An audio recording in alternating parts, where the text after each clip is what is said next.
Hello everyone, Fabio Santos with another Capoeira tutorial for you. Let me show you what we're doing now.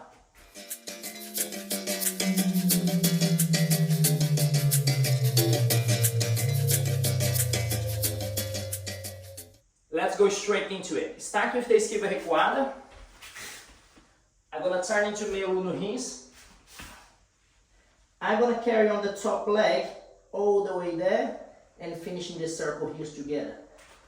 So I'm gonna transfer my weight from here all the way there, getting my hip as close as I can to my feet so I can transition. So when I transition, the leg between my arm and the outside leg is gonna go inside. It's important that I twist my feet. And as I do that, so I was on this position, I transfer the weight going to where I normally would go anyway to finish the move, and then this leg is going to go inside. This is very important. This hand has to go inside, because if my hand goes there normal, my AU is going to be facing you, and I want my AU to go backwards. So here is the position of my AU.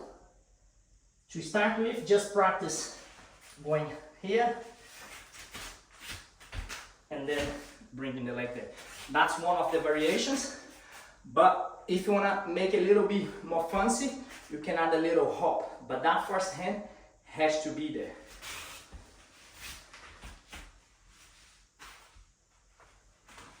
Transfer the weight, bring the hand in, and use the leg to generate the power, not just the arm. So as I'm gonna go here,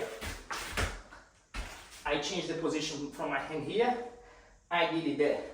I don't have much space here, but you can go crazy on that jump, but make sure you use the leg. Using your arm is never going to be as strong as it is if you're using your leg or combine both. I hope that makes sense. Any questions, join me on School Flow. The link is on the bio, completely free of charge for now, and I wait to see you there. Take care.